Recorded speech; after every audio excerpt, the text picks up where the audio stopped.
सलाम, नमस्ते, सत श्री अकाल। मैं हूं रज़ा और आप देख रहे हैं रज़ाग्राफी की ईरान स्पेशल रिपोर्ट। कोशिश करेंगे कि इसके अंदर आपको मिडिल ईस्ट की भी जानकारी ज़रूर दें।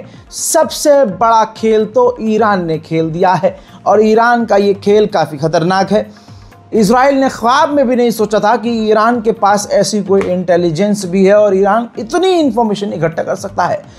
12 डेज़ वॉर, यानी जब ईरान और इजराइल की जंग हुई थी, उस दौरान जिन फाइटर जेट, जिन इजराइल के फाइटर जेट, जिन मॉडल्स और जिन फाइटर जेट को उड़ाने वाले जो इजरायली पायलट थे, उनकी तमाम जान का कर दिया है। भाई, ईरान के साथ जो अंदरूनी मसले हैं, पानी ख़त्म हो रहा है और वहाँ लोग परेशान हैं, ये है वो है, वो सच्चाई है। लेकिन ईरान के लोग और ईरान की सरकार, भाई साहब, बिल्कुल एकदम जबरा खेल खेल रहे हैं। अब इससे बड़ी खबर सुनिए। ईरान के 2000 इमामों ने, मौलाना लोगों ने पिटीशन फाइल किया है। एक तरह से पार्लियामेंट के अंदर मांग की है, अपनी गवर्नमेंट से मांग की है, सामूहिक मांग की है कि डोनाल्ड ट्रंप को मार देना चाहिए। डोनाल्ड ट्रंप का मरना ज़रूरी है। पूरी दुनिया में आज जो डोनाल्ड ट्रंप के खिलाफ बोल नहीं पा रहा है, प्रधानमंत्री हमारे मोदी ट्रंप का नाम नहीं ले पा रहे हैं, ऐसे में ईरान के 2000 इमामों ने मांग की है कि कासिम सुलेमानी की शहादत का बदला भी अभी पेंडिंग है। और इस वक्त हमारे लिए बड़ा ख़तरा और पूरी दुनिया में आतंक मचाने वाला, अशांति फैलाने वाला यही ट्रंप है, लिहाजा इसका मरना ज़रूरी है। उधर दूसरी तरफ ईरान के जो मसले हैं, ईरान के अंदर मोसाद अभी भी एक्टिव है। ईरान की कई फैक्ट्री और कई अलग अलग जगहों पर विस्फोट और आग की खबरें आ रही हैं।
उधर मेरे दोस्तों, पूरी दुनिया की तरफ से जब ईरान पर प्रेशर बना तो ईरान अपनी बात से पलटा। कल तक ईरान कह रहा था कि हम IAEA के साथ काम नहीं करेंगे, हमने IAEA के साथ काम करना बंद कर दिया है। लेकिन आज ईरान ने पलटी मारी और ईरान ने कहा कि हमारा कोई ऐसा इंटेंशन नहीं है कि हम IAEA के साथ काम करना बंद कर दें।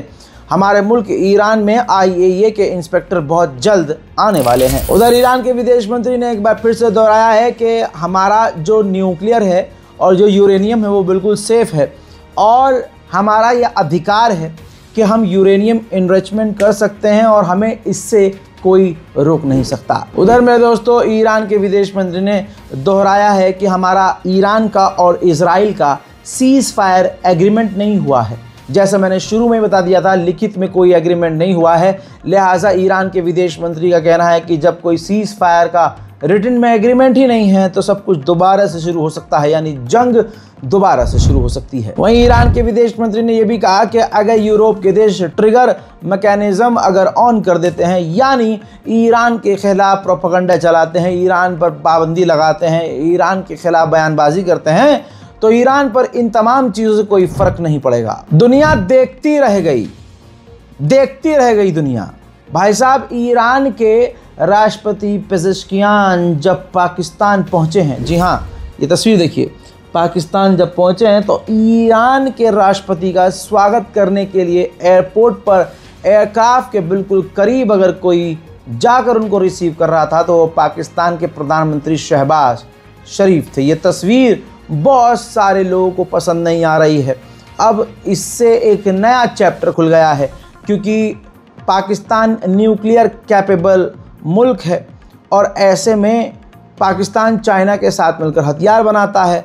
और इसी हाल में अगर पाकिस्तान उतरे हैं ईरान के राष्ट्रपति तो कहानी लंबी है। सिर्फ इतना ही नहीं, ईरान के विदेश मंत्री भी पाकिस्तान पहुंचे हैं। तस्वीर देख लिए जिनसे पाकिस्तान के विदेश मंत्री ने भी मुलाकात की है। तस्वीर जो आप देख रहे हैं भाई, ईरान के मतलब गवर्नमेंट की पूरी ऑफिशियल टीम पहुंची थी। ऐसे में पूरे पाकिस्तान की सरकार, यहाँ तक कि पाकिस्तान के डिफेंस मिनिस्टर ने भी ईरान की इस सरकार से, डेलीगेशन से मुलाकात की है। इसी हालात में ईरान ने अपना अर्श 2 ड्रोन दिखाया है। ये तस्वीर आपके सामने है। बता दूं कि अभी ईरान ने इसकी कोई जानकारी, कोई पावर, कोई ताकत शेयर नहीं की है, लेकिन कहा जा रहा है कि ये अर्श 1 का एडवांस अर्श 2 वर्जन है, जो काफ़ी खतरनाक ड्रोन है। पूरी दुनिया में 15 ऐसे शहर हैं जहां पूरी दुनिया में सबसे ज़्यादा गर्मी है। उस 15 शहरों के लिस्ट में पहला शहर, दूसरा शहर, तीसरा शहर और 5वां शहर ईरान का है। यानी पूरी दुनिया में इस वक्त सबसे ज़्यादा अगर कहीं गर्मी पड़ रही है तो फिलहाल ईरान है। मैंने पहले ही कहा है, दोबारा होगी जंग। खबर एक बार फिर से आ रही है। बड़ी लॉन्ग रेंज की खतरनाक मिसाइलें तेज़ी से इजराइल अमेरिका से खरीद रहा है। इसके साथ आपको बताऊंगा एक बड़ी खबर। दोस्तों, भारत ने आखिरकार अपना जिगरा दिखा दिया है। दोस्तों, अमेरिका नंगा होकर भारत को दबाने की कोशिश कर रहा है। ऐसे में इंडिया ने साफ तौर से कह दिया है, जो इंडियन ऑयल रिफाइनरीज हैं उन्होंने कह दिया है कि टैरिफ तो लगाना था, लगा दिया, अब जो करना है कर लो, हम रूस से तेल लेते रहेंगे। उधर सफ़ेद सुअर फुल ओवर कॉन्फिडेंस में है। उसने कहा है, खुद ऐलान कर दिया उसने कि अब इंडिया जो है रूस से तेल नहीं खरीदेगा। मतलब यह है कि मोदी सरकार 56 इंच की छाती वाली, लाल आंख दिखाने वाली तेल भी खरीदेगी तो अमेरिका से पूछ के किसी से तेल खरीदेगी। सुनिए इस बाबले आदमी को। Well, I understand India no longer is going to be buying oil from Russia. That's what I heard. I don't know if that's right or not, but well, I understand India no longer is going to be buying oil from Russia. That's what I heard. I don't know if that's right or not, but that's Bharat के अंधभक्तों ने और एक बड़े समाज ने Donald Trump को अपना पिता बना लिया था। मेरे दो बाप वाली उनकी फीलिंग्स थी। आज डोनाल्ड ट्रंप भारत को नीचा दिखाने में कहीं पीछे नहीं है। रिपोर्ट देख लीजिए दोस्तों। रिपोर्ट यह है कि अमेरिका ने 7 महीने में 1700 भारतीय निकाले हैं, जिसके अंदर 1562 मर्द हजरात और 141 महिलाएं शामिल हैं। विदेश मंत्री कीर्ति वर्धन सिंह ने लोकसभा में लिखित उत्तर में यह जानकारी दी है। इसी के साथ दोस्तों, मोदी सरकार की चौड़ी छाती और मोदी सरकार और भारत का एक बड़ा तबका जो मोदी मोदी करते हुए बेहोश हो जाता है, लेकिन मेरे दोस्तों उसके मुंह से मोदी मोदी बंद नहीं होता। जो पहलगांव आतंकी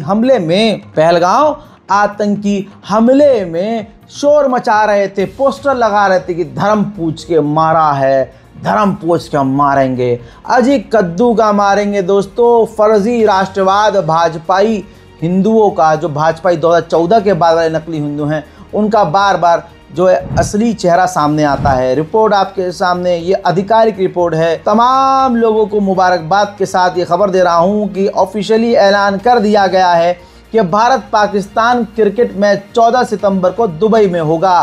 राष्ट्रवाद को उस दिन सार्वजनिक छुट्टी दी जाएगी। उस दिन कोई देशभक्ति की बात नहीं करेगा और अब कोई झटुल्ला ये नहीं करेगा क्या उन्होंने नाम पूछ के मारा है। अब नहीं भौंकेगा कोई। भारत से एक और बड़ी खबर आ रही है। धीरेन्द्र शास्त्री, इस आदमी को आप पहचानते होंगे। लचक के, बल खा के, कौवे की आवाज़ सी पतली आवाज़ निकाल के पर्चा फाड़ता है और लोगों का भविष्य बताता है। हालांकि इस दोगले आदमी और झूठे मक्कार आदमी ने, या यूं कहूं कि देश के गद्दार ने, अगर इसके पास जानकारी थी तो ये देश का गद्दार है कि पहलगांव आतंकी हमले की जानकारी इसने नहीं दी। देश में ऐसे बहुत सारे हमले हुए, ऐसी बहुत सारी घटनाएं हुई, ये पर्चा फाड़ कर मोदी जी को डायरेक्ट बता सकता था, लेकिन ये गुची और पराडा के चश्मे लगा के यूरोप में जाके मौज काट के आता है और ऊपर से ज्ञान पेलता है कि हाँ हम तो पहनेंगे। मेरे दोस्तों, इस पर बड़ा खुलासा हुआ है। धीरेन्द्र शास्त्री महिलाओं की तस्करी में पकड़ा गया। तभी तो धीरेन्द्र शास्त्री भाजपा के बड़े बड़े नेताओं के संपर्क में रहता है। राम रहीम के तार मोदी जी से जुड़े थे, आसाराम के तार मोदी से जुड़े थे, रामदेव के तार मोदी से जुड़े थे। दोस्तों, न्यूज़ 24 की एक छोटी सी रिपोर्ट आपके सामने। धीरेन्द्र शास्त्री महिलाओं की तस्करी करते हैं, ये दावा किया है लखनऊ विश्वविद्यालय के हिंदी विभाग के एसोसिएट प्रोफेसर रविकांत ने। गुरुवार को एसोसिएट प्रोफेसर रविकांत ने सोशल मीडिया एक्स पर 2 पोस्ट लिखी। पहली पोस्ट में उन्होंने अमेरिका के भारत पर टैरिफ लगाने के ऐलान को लेकर सरकार को घेरा। वहीं दूसरी पोस्ट में आरोप लगाया कि धीरेन्द्र शास्त्री महिलाओं की तस्करी करते हैं। डॉक्टर रविकांत ने गुरुवार को दोपहर एक्स पर किए गए पोस्ट में लिखा, धीरेन्द्र शास्त्री धर्म की आड़ में महिला तस्करी कर रहे हैं। इसकी गहन जांच करवाकर दोषी पाए जाने पर धीरेन्द्र को फांसी होनी चाहिए। इस संबंध में डॉक्टर रविकांत का कहना है कि मैंने पोस्ट की है और जो मैंने कहा है मैं उस पर कायम हूँ। तो वहीं दूसरी पोस्ट में उन्होंने ट्रंप से मोदी सरकार के संबंधों पर भी निशाना साधा। लेकिन धीरेन्द्र शास्त्री पर दिया गया विवादित बयान इस समय हर तरफ चर्चा और विवाद का मुद्दा बन चुका है। दरअसल 28 जुलाई की रात मध्य प्रदेश के छतरपुर जिले के लवकुश नगर थाना क्षेत्र में एक एम्बुलेंस पकड़ी गई थी। आरोप है कि 13 महिलाओं को जबरन ले जा। आज एक समाज का, हमारे समाज का सड़ा हुआ वर्ग, सड़ा हुआ अंग नंगा होकर दर दर भटक रहा है। पूरी दुनिया में एक खास समाज भारत में जलील हो चुका है, नंगा हो चुका है। इन्होंने अपना बाप बनाया और हर दिन ये अपना बाप, अब इनका नया बाप मैं बताऊंगा कौन है, लेकिन उससे पहले इनके तमाम छेद की चूड़ी टाइट करते हुए मैं बताऊंगा कि ये अपने धर्म को भी कैसे बदनाम करते हैं।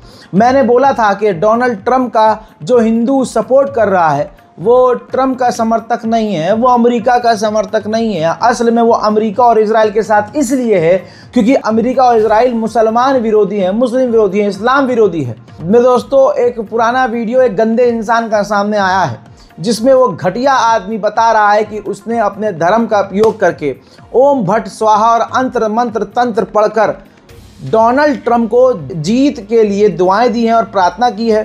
भारत का एक हिंदू समुदाय है, भारत में एक हिंदू धर्म है, पूरी दुनिया देख रही है। उस धर्म का इस्तेमाल किया गया डोनाल्ड ट्रंप को सपोर्ट करने के लिए। आज डोनाल्ड ट्रंप सर पर चढ़कर मूत रहा है।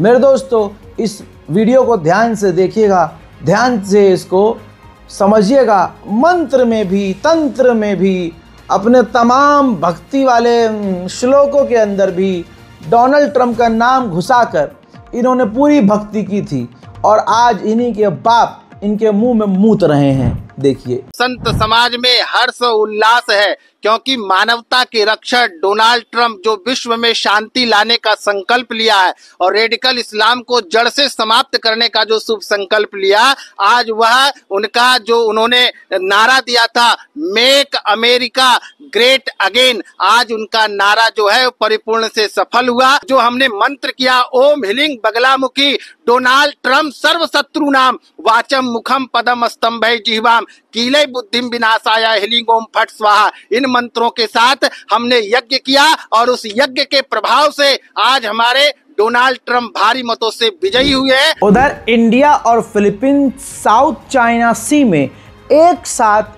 मिलिट्री एक्सरसाइज करेंगे, ये बड़ी खबर है दोस्तों। उधर इंडिया जो हमारी गवर्नमेंट है वो सोच रही है कि राफेल फाइटर जेट कम किए जाएं और राफेल की जगह 5th जनरेशन का एडवांस फाइटर जेट खरीदा जाए। अब मैं ये नहीं बोलूँगा और ये नहीं बताऊँगा और ये नहीं एक्सप्लेन करूँगा कि अब मोदी सरकार राफेल फाइटर जेट पर से अपना ध्यान हटाना क्यों चाहती है और दूसरा फाइटर जेट क्यों तलाश कर रही है। मोदी सरकार के रहते हुए भारत का जितना अपमान हुआ है शायद ही कभी हुआ हो। हजरात, ये पड़ोस का, ये अब तो आंडू पांडू भी कुछ ही बोल के चले जा रहे हैं हमारे मुल्क को।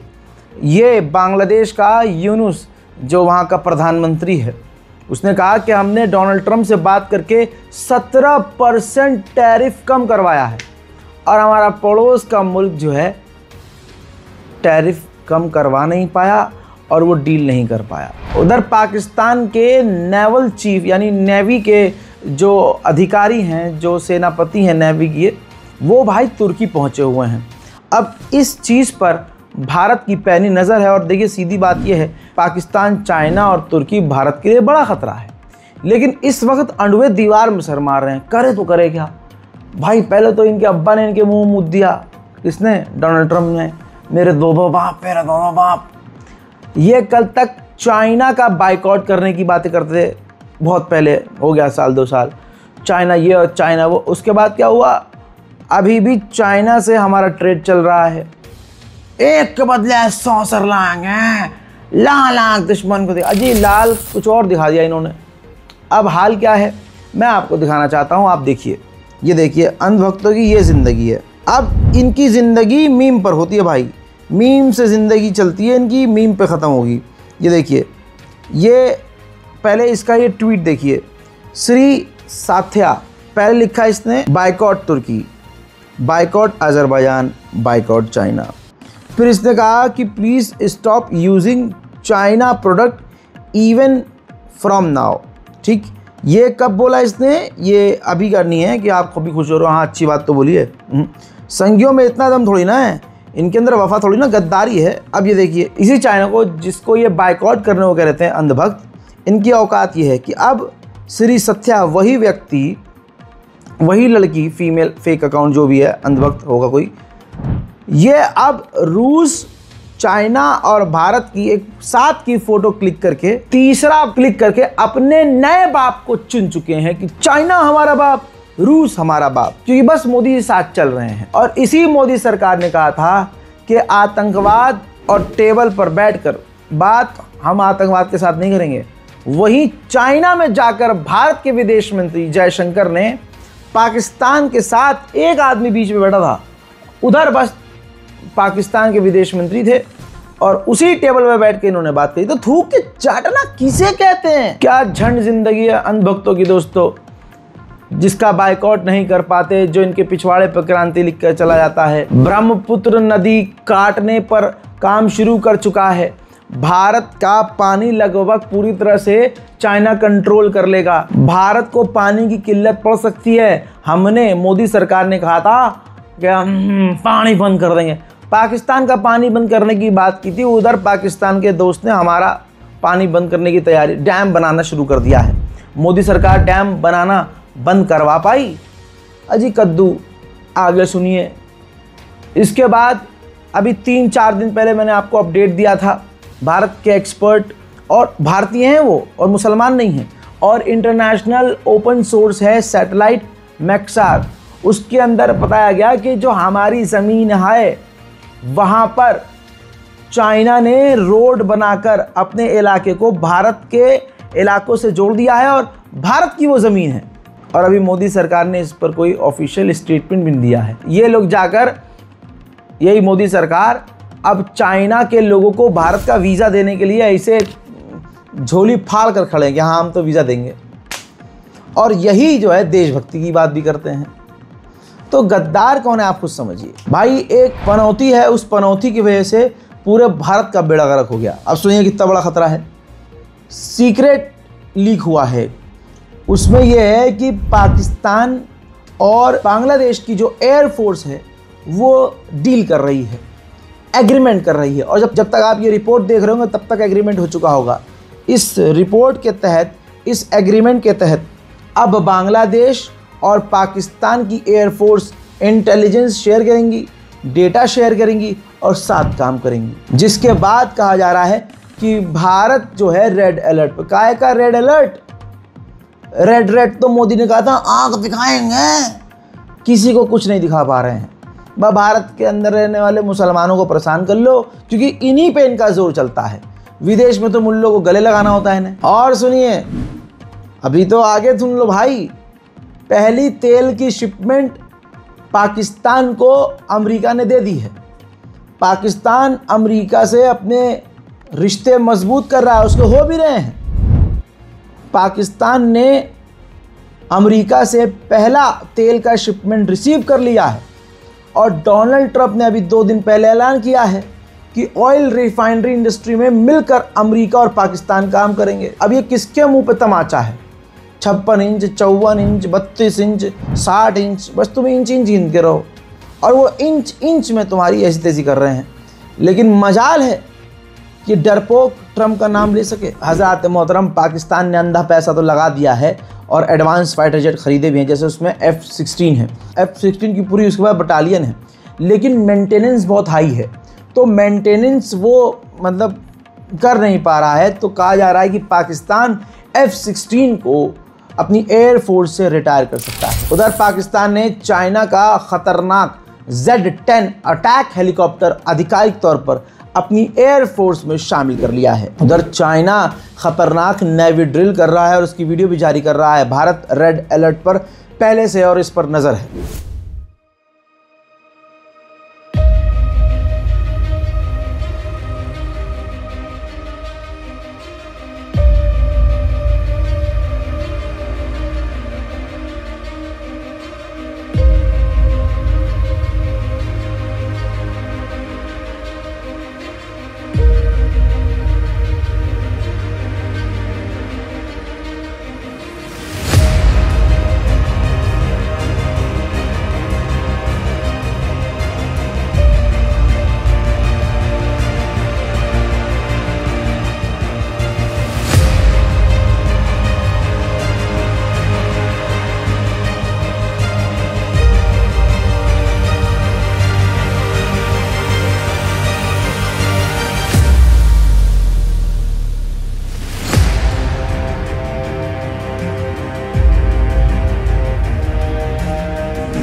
उधर जापान ने कोरिया के बेहद करीब चीन के खिलाफ अपने F-35 फाइटर जेट तैनात कर दिए हैं। मेरे दोस्तों, ये थे स्पेशल डिटेल रिपोर्ट। इस रिपोर्ट को शेयर करना मत भूलिएगा। इस रिपोर्ट को शेयर जरूर कीजिए, अपनी राय कमेंट में लिखिए। मैं हूं रजा और आप देख रहे थे रजाग्राफी अनस्क्रिप्टेड। जय हिंद।